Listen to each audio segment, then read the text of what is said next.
Müsahibim Yunan-Roma diləşi üzrə veteranlar arasında 2 qat dünya ikincisi, 1 qat dünya üçüncüsü, beynəlxalq dərəcəli idman ustası Elgiz Məmmədovdur. Mən onun həyat yoluna yaxından şahid olmuşam. Çətinliklərlə yoğrulan, ağrılarla bərkiyən, amma hər addımında qürur doğuran bir yol. Kiçik bir idman zalından başlayıb, böyük arenalarda dalğalanan bayraqlara uzanan bir ömür hekayəsi. Bu yol təkcə qələbələrin deyil, iradənin, əzmin və səbrin hekayəsidir. Elgiz Məmmədov güclü idmançı olmaqla yanaşı, ürəyi geniş xeyriyyətçi, dostluğa sadiq insan, qayğıkeş ata və vətəninə bağlı bir vətəndaşdır. Bugün biz sadəcə bir idmançı ilə deyil, ömrünü zəhmətlə yazan, yurduna bağlı bir şəxsiyyətlə üz-üzəyik. Elgiz müəllim, doğma vətəndə, doğma eldə xoş gördük sizi. Gəlmişsiniz, Ərkivanımızdasınız yenə. Qərib eldən, Rusiyanın Kaliningrad şəhərindən gəlirsiniz. Kaliningrad nə Rusiyadır, nə Avropadır. Avropanın içində bir Rusiyadır, fərqli bir ab-havası vardı. Orada necədir vəziyyət? Ərkivanlılarımız, Azərbaycanlılarımız nə edirlər? Elə sualı gəlin belə başlayaq. Mən də sizi salamlayıram Zəfər müəllim. Gözəl aydır, bayramlar bir-birinə qarışır. Keçmiş bayramlarınızla təbrik edirəm. Bəli, mən hal-hazırda Rusiyanın Kaliningrad vilayətində fəaliyyət göstərirəm bir məşqçi kimi. Azərbaycanlılar elə Rusiyadan fərqli olaraq, demək olar ki, elə Azərbaycanı orada bir gözəl şəkildə, elə mehribançılıq kimi Rusiyanın nə Avropa, nə də Rusiya siz demişsə qalıb ortada Kaliningrad şəhəri. Çox gözəl münasibət var. Balaca şəhər olduğuna görə hamı bir-birini demək olar tanıyır, hamı bir-birini hörmət eləyir. Demək olar hamı bir-birinə qarışıb və gözəl mehriban şəkildə yaşayırlar. Bildiyimiz qədər orada sizin cəmiyyətiniz vardı. Siz elə o cəmiyyətin rəhbərlərindənsiniz, Azərbaycanlıları bir araya toplamısınız. Nə işlər görürsünüz, nə edirsiniz? Bəli, orada bir cəmiyyət var. İnam cəmiyyəti. Orada bizim fəaliyyətimiz ondan ibarət ki, insanları sıx bir araya gətirmək. İdman sahəsində güləşdən söhbət getmir. Futbollar təşkil edirik. Başqa məsələn, biraz bundan qabaq şaşkı çempionatı keçirtmişdik. Məqsədimiz odur ki, hər hansı şəraitdə olursa olsun, insanları bir yerə yığa bilək. Və müxtəlif tədbirlərimiz də olur. Novruz bayramı tədbirləri, ümumiyyətlə bayram tədbirləri, oradakı öz uşaqlarımızın fəaliyyəti haqqında, tez-tez onları bir yerə yığıb, cavanların funksiyasını nə etmək olar. Məqsədimiz odur ki, insanları bir yerə yığıb, o cəmiyyət altında müxtəlif sahələrdə bir mehribançılıq yaratmaq. Bizim doğma yurdumuzda, qəsəbəmizdə fəaliyyət göstərən Ərkivan Xeyriyyə Cəmiyyətinin də fəal üzvlərindənsiniz. Gəlin, cəmiyyətdən danışırıqsa, Ərkivan Xeyriyyə Cəmiyyətinin də işinə toxunaq. Biz təşəkkür edirik, siz bizimlə sıx əməkdaşlıq edirsiniz. Bir Azərbaycanlı olduğunuzu, Ərkivanlı olduğunuzu təsdiqləyirsiniz bu cəmiyyətdə. Xeyriyyəçiliyə hər zaman üstünlük verirsiniz. Gələndə bizim deyəndə yəni doğma yurdumuza söhbət edirik ki, Ərkivanımıza bu Xeyriyyə Cəmiyyətinin işləri ilə maraqlanırsınız. Həm Xeyriyyə Cəmiyyəti ilə açıq şəkildə iyanələr edirsiniz, həm də mənim bildiyim gizli formada, kiminsə bilmədiyi formada da iyanələr edirsiniz. Az təminatlı ailələrə dəstək göstərirsiniz. İdmana və təhsilimizə önəm verən ziyalılarımızdan birisiniz. Xeyriyyə Cəmiyyətimizin, Ərkivan Xeyriyyə Cəmiyyətinin hazırki fəaliyyəti qane edirmi, qənaətbəxşdirmi sizin fikrinizcə? Xaricdən necə görsənir? Əliyyələ salamın bir sözü ilə başlamaq istəyirəm. Deyirlər, insanların ən yaxşısı hansı insandır? Deyir, insanlara xidmət edən. Yəni, bugün bizim bu Xeyriyyə Cəmiyyətinin funksiyası nədir? İnsanlara xidmət. Və bu, nəinki mənim, Allahın bəyəndiyi bir işdir. Gəlin, buradan başlayaq. Bizim öhdəmizə düşən nədir? Bunu qorumaq, bunu saxlamaq, bunu biraz da genişləndirmək. Qıraqdan görsəniz, çox gözəl. Çünki mən öz yaşımdan bu yana fərdi görmüşük. Fərdi işlər görünüb, amma imenli qrup şəklində, cəmiyyət şəklində. Deməli, bu cəmiyyətdə elə bir gözəlliyi var ki, alimindən tutmuş, dindarından tutmuş, idmançısından da hamı var. Demək, burada hamı öz fikirlərini sərbəst bölüşə bilir, öz məsləhətlərini verə bilir. Əlbəttə tənqidlər də olur, çatışmayan şeylərimiz də var, amma bu gün əgər bir işin 90% gözəldirsə, 10% çatışmırsa, biz çalışmalıyıq bu 90% tərəfdə duraq. Oradan başlayaq. Nəinki 10% bu bunu dedi, bu çatmadı, bu eləmədi. Onların da fikirlərini nəzərə almalıyıq, əlbəttə. Amma mənim bir şəxsi məsləhətim olardı ki, insanlar hamının kiminsə üstünə atmamaq.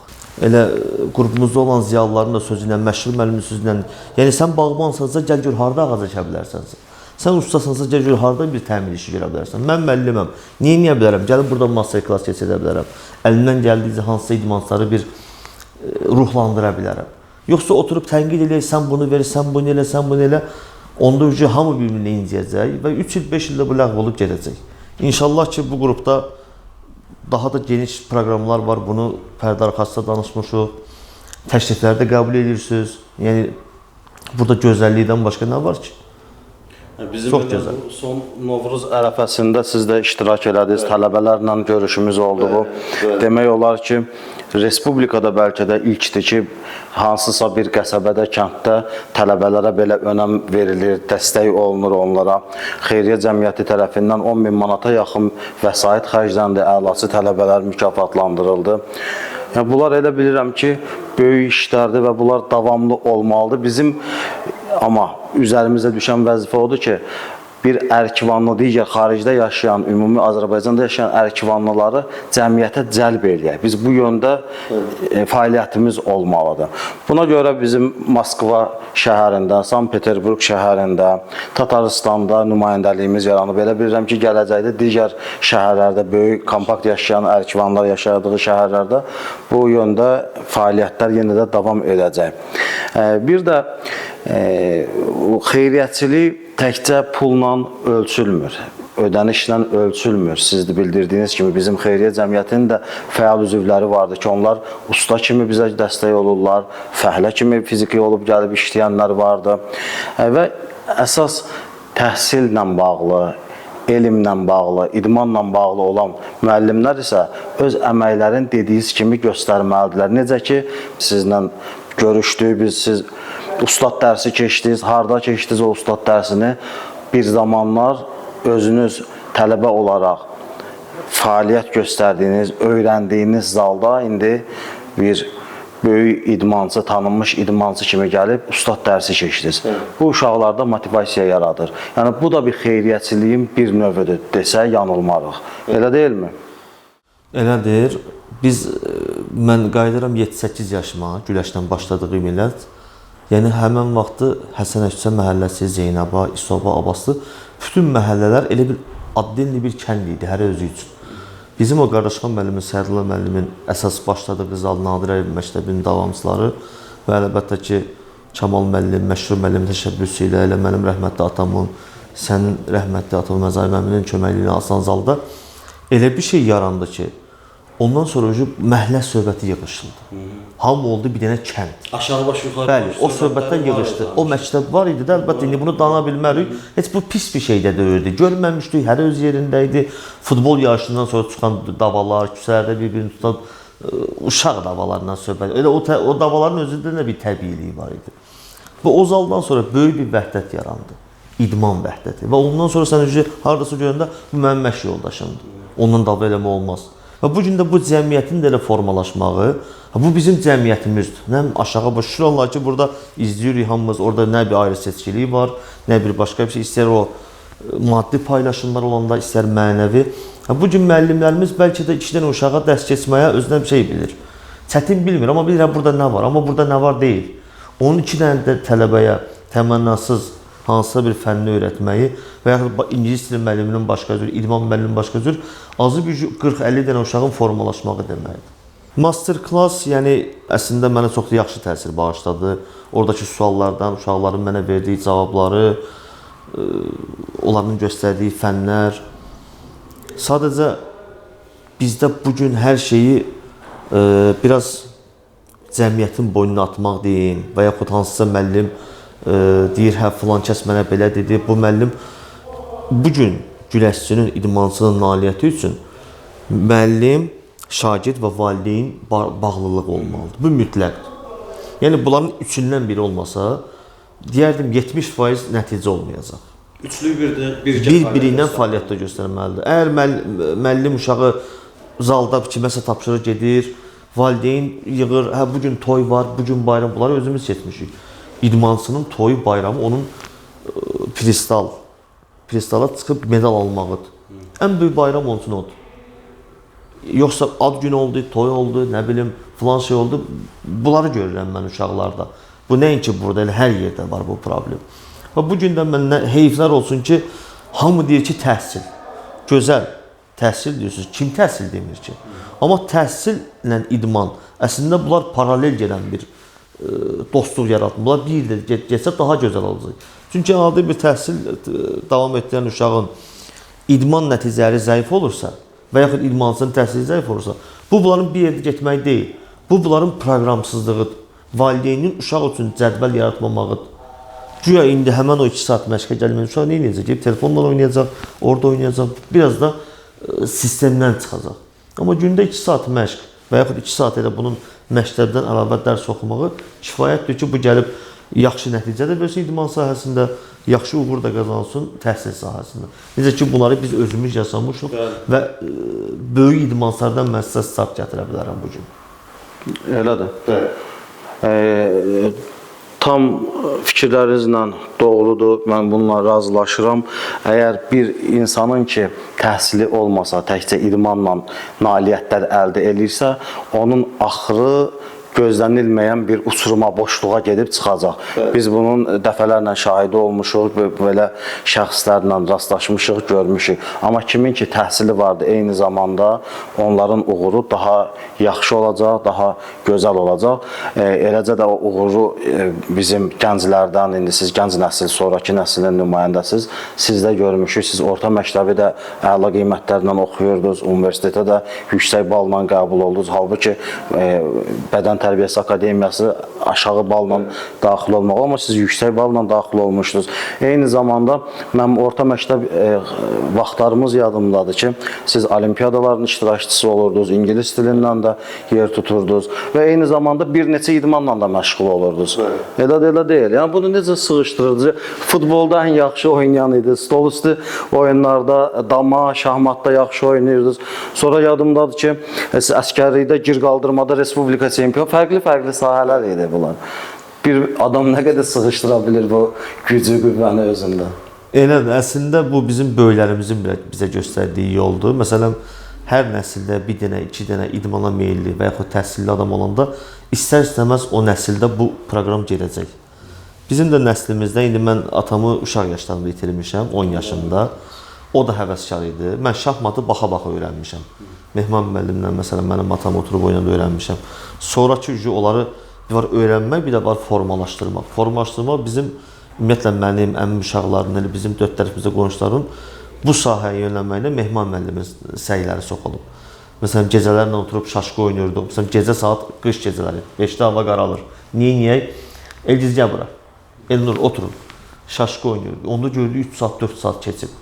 Bir gün oturdu, məsəl üçün şahmat oynayırdıq. Bu stolüstü idmanların bir yolu. Hə, günorta çağı uşaq o. Məndə idmana olan həvəs yaranıb. Bunu mənə yaradıblar. Mən durub bu gündə bugünkü gün üçün istifadə olunan insanı normal həyatdan çıxardan şərtlər çoxdur. Bunun PlayStation-i var, bunun telefonu var, bunun planşeti var. Yaxşı ki bizim vaxtımızda bunlar yox idi. Bəlkə mən də indiki vaxtda olsaydım, istər-istəməz çətindir. Bəzi valideynlər gəlib uşaqları məni qınayırlar. Deyirəm, sən uşağı qınama. Sən əlində telefon olur, uşağı qışqırsın ki, dərs ox. Sənin əlində telefondur. Bizim böyüklərimiz bizə nə vardı onu göstərirlər. Özləri necə yaşayırlar. Görsaq Mehman müəllim özümüz liseydə. İngilis dili müəllimi ora futbol yarışı təşkil eləmək ara. İndi mənə deyirsən ki, haradan bu fikirlər yaranıb? Oradan. Məsələn, indi mən Mehman müəllimi tanıdığım üçün, özümə yaxın olduğu üçün Qəhrəman müəllim olsun, Həbib müəllim olsun və yaxud liseydə Davud müəllim olsun, nə qədər həvəskar idilər. İndiki cavan müəllimlər istəyirlər hər şeydən qaçsınlar, hər şeyi atsınlar elə sosial şəbəkənin üstünə, rahatsızlığın üstünə, gir qaldırmağa. Fiziki güc var idi, Qaraşxan müəllim sağ olsun bizə o qədər güclü eləmişdi ki, o bir məsələ var idi, nə deyirlər, mən. Yəni bu forma bizdə bu kök var idi. Futbol, Hər tənəffüsdə 15 dəqiqə liseydə qaçıb futbol oynayırdıq. İndi hansı uşaq durub tənəffüsdə 15 dəqiqə futbol oynayar? Yoxdur bu maraqlar, bu həvəslər gedib. Bu gün biz də qalsayıq bunları uşaqların yadına salmasıq, uşaqlar tamamilə elə bu formada gedəcəklər. Futbol yarışları bəli, dediyiniz ki, orada gördüyümüzdük, yarışlar keçirildi, bizdə həvəs yaranırdı.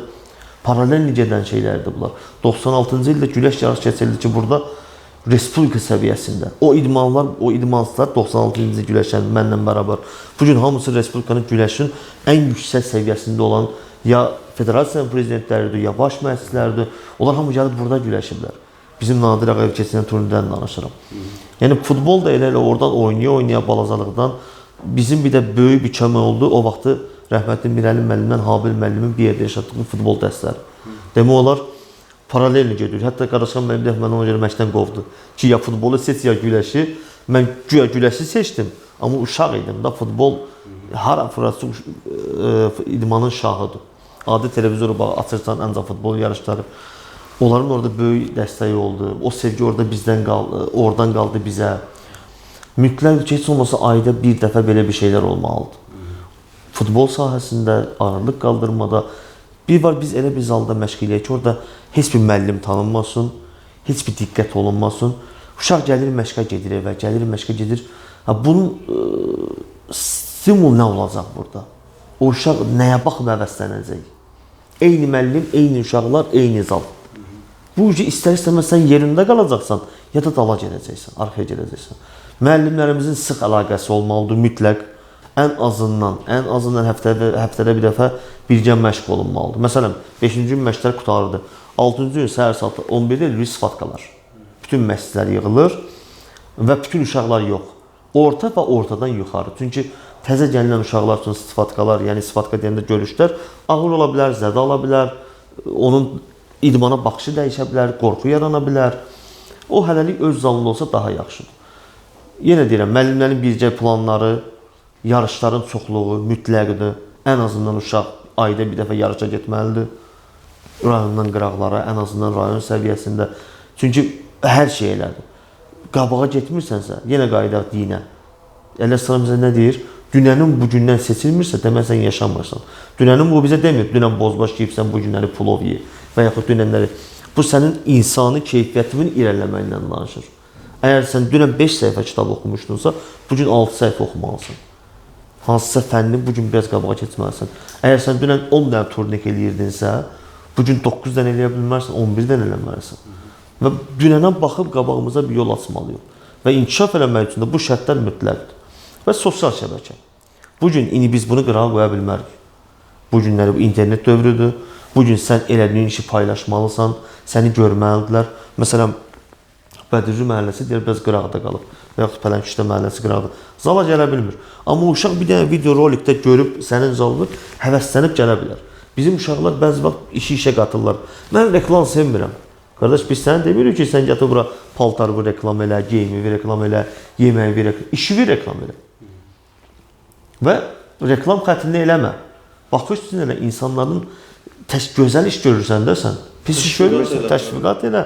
Və bununla hər şey yayılır. Bugün heç kimi gəlib güclə zala sala bilməz. Sevməklə gəlməlidir. Qayıdırıq müəllimə. Ən axırıncı. Müəllim əgər zalda rezultat istəyirsə, nəticə istəyirsə, birinci güləşdən qabaq özün uşağa sevdirməlidir. Əgər mən gəlib uşağa deyirəm, necə ki, məsələn, 30 il bundan qabaq biz deyə bilərik. Qardaşxan müəllim bizə belə elədi, Sərdullah müəllim bizə belə elədi. Çünki 30 il bundan qabaq Qardaşxan müəllim Elgizi əzizim, gözəlim, nə bilim, bu sözlərlə məşq etdirə bilməzdi. Cəfəri bu sözlərlə 30 il bundan qabaq başqa şeyə tələb olunurdu. Nadir müəllimin evinin altında bu boyda otaqda məşq eləyiblər. Biz də Qardaşxan müəllim gəlin evinin altında. Bəli, biraz da qabağa çıxdım. Oradan gəlib kimlər çıxıb? Əli Əliyevlər çıxıb. Oradan gəlib böyük şəxsiyyətlər, istər idman sahəsində, istər başqa sahədə. Yəni bu bizə bəhanə olmamalıdır. Bəli, şəraitsiz gəlib deyə bilərik, qardaş, mənim zalımda bu çatmır. Çalışmalıyıq ki, onları eləyək. Amma mən bugün dayanım, gözləyim, 5 aydan sonra bunu düzəldirməm başlayacağım, yox. O 5 ay arasında sən neçə dənə uşaq itirə bilərsən, neçə dənə yaxşı tələbəvi qaçırda bilərsən, başqa idmanlara və yaxud Allah eləməsin, başqa pis vərdişlərə.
Bolqarıstanın Plovdiv şəhərində veteran güləşçilər arasında dünya çempionatı keçirilib. Yunan-Roma güləşi üzrə yarışda Elgiz Məmmədov ikinci yeri tutub. 88 kiloqram çəki dərəcəsində qüvvəsini sınayan təmsilçimiz Türkiyə və Bolqarıstanlı həmkarlarını üstələyərək finala yüksəlib. 50-ci görüşdə Qazaxıstanlı idmançıya minimal fərqlə uduzan Məmmədov dünya çempionatının gümüş medalını qazanıb. Yetirmələrlə məşğul olursunuz Kaliningrad şəhərində və eyni zamanda özünüz də fərdi idmanla məşğulsunuz, davamlı olaraq yarışlarda iştirak edirsiniz. 2022-ci ildən dünya çempionatında, veteranlar arasında dünya çempionatında iştirak elədiniz. Əvvəlcə Rusiyada oldu da, 1-2 il ardıcıl Rusiya çempionu oldu. Sonra dünya 3 dəfə ardıcıl dünya çempionatında iştirak elədiniz. Veteranlar arasında dünya ikincisi 2 dəfə, dünya üçüncüsü 1 dəfə oldunuz. Növbəti ildə biz yenə gözləyirdik sizdə, amma nəysə deyə səhhətinizlə bağlı problem yarandı. Bəs irəliki illərdə gözlənilirmi yenə də bu yarışlara qarşı? Şəxsi fəaliyyətdə. Bəli, şəxsi. İnsanın həyatında itkilər olanda insan biraz istər-istəməz tək qalırsan. Mənim də 2020-ci ildən bu pandemiya vaxtlarından demək olar ardıcıl həyatımda böyük itkilər olub. Bunu da bilirsiniz, çox bu haqda danışmayaq. Və o itkilərdən sonra tək qalanda özünə bir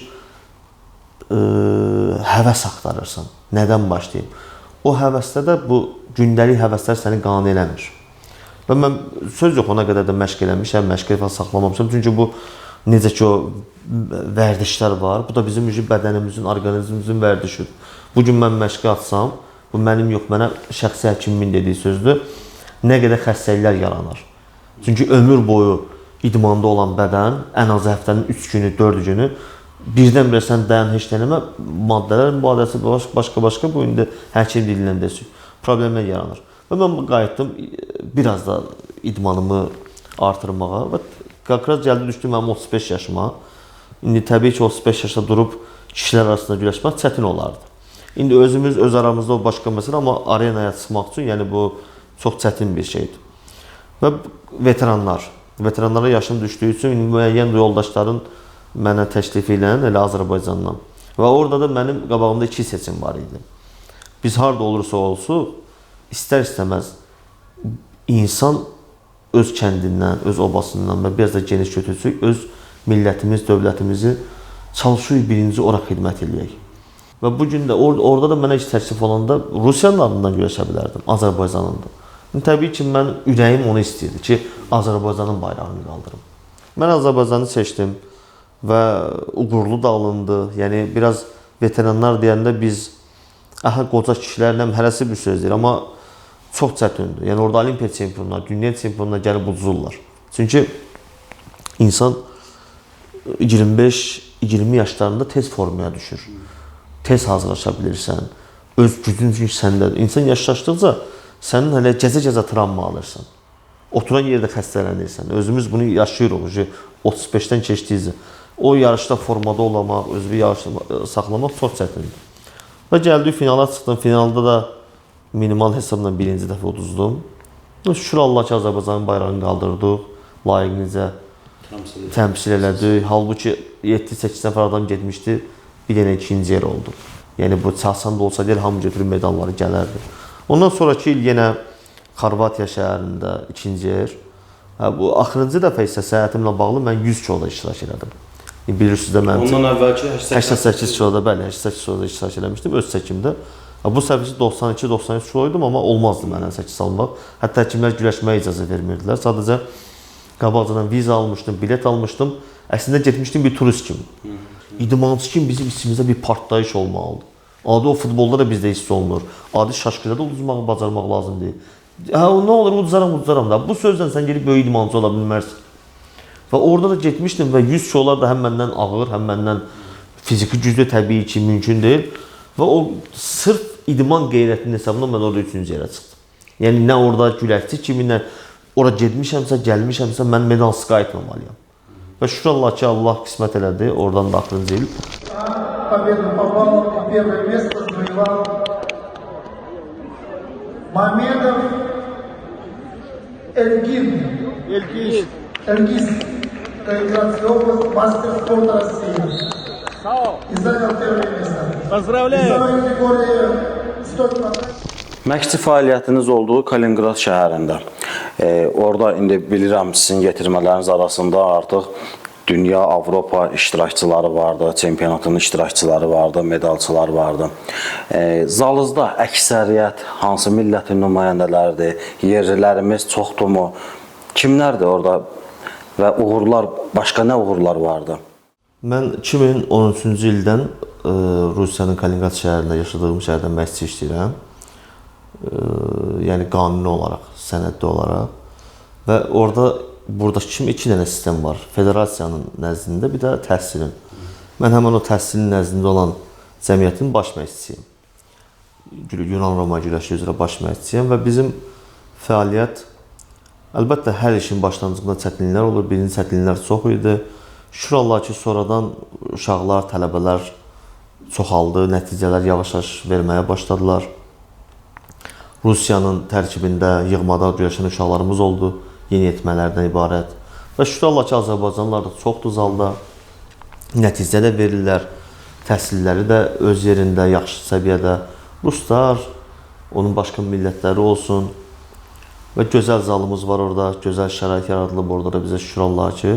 Mənim elə öz iki oğlum da güləş idman növünə məşğuldurlar və onlar üçün də, necə ki başqalarına, onlar da birinci mənim öhdəçiliyim, birinci, yəni mənim qoyduğum qadağ odur ki, əgər sənin qiymətlərin aşağıdırsa, sən gəlib idmanla məşğul ola bilmərsən. Çünki sənin o qiymətsiz, savadsız idmanın mənə lazım deyil. Ola bilərsən, gəlib böyük nailiyyətlər əldə edə bilərsən. Amma bir insan kimi, bir gələcəkdə bir danışıq olsun, bir nümunə olsun, sənin təhsilin olmalıdır.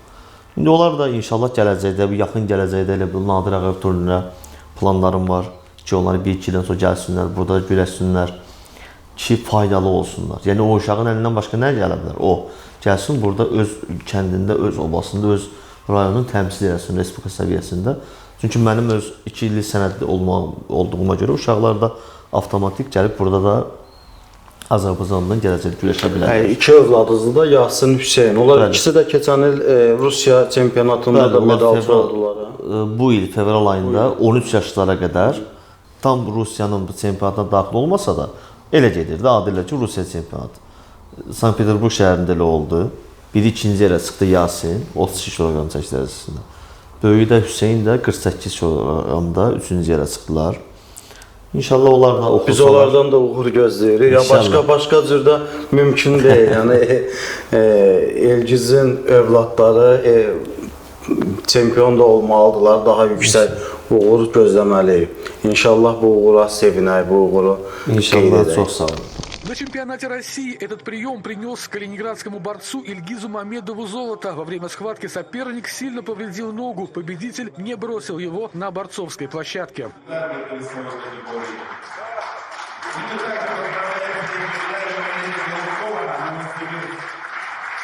Перед этим Ильгиз Мамедов взял золото на чемпионате мира по греко-римской борьбе в Болгарии. В Калининграде победитель состязаний в окружении детей. Здесь он готовит себе будущую смену. Хочет, чтобы каждый из его подопечных, а это человек 15 от 5 до 16 лет, стал победителем, поэтому уделяет внимание каждому. Молодец, давай. Поменялись ноги. Даже развязанный на кроссовках маленького подопечного шнурки сразу заметит и заботливо завяжет, но за чистотой выполнения приемов спрос строгий. До конца.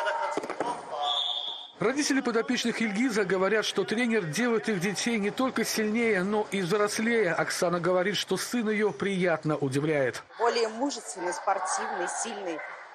Многие врачи и преподаватели отмечают его физическую силу. Здесь растят настоящих мужественных мужчин, сильных и отважных. Ильгиз Мамедов приехал в Калининград из Азербайджана несколько лет назад. В Калининграде он работает в строительном бизнесе, а душой полностью отдает себя спорту и юным борцам. Конечно, у меня работа есть, другая работа есть. Просто это моя хобби, это моя, как можно сказать, жизнь. Я здесь расслабиться, я здесь отдыхаю.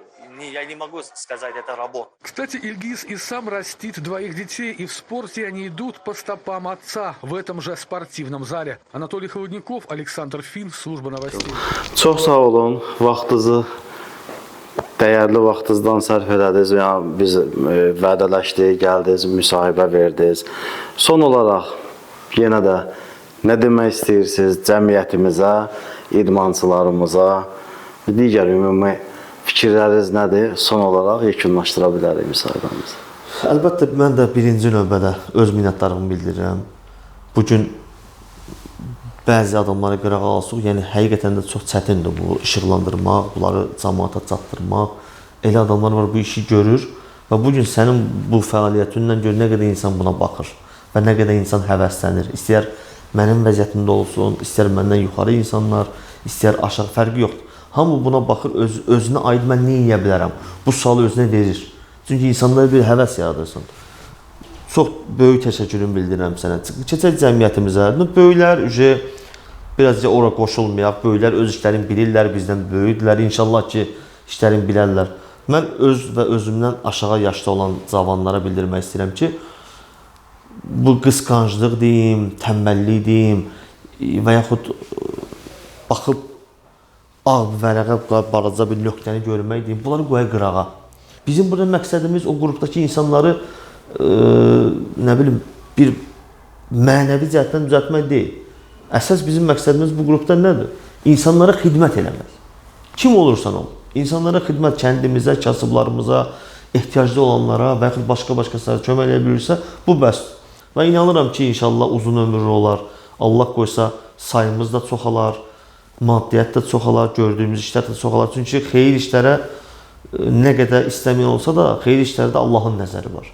İnşallah bizim bu qruplar Allahın nəzəri olar və gələcəkdə inanıram ki, demək olar ki, kəndimizdə bütün problemləri bu qrupumuzun əli ilə həll olar inşallah. İnşallah. Sağ olun. Sağ olun.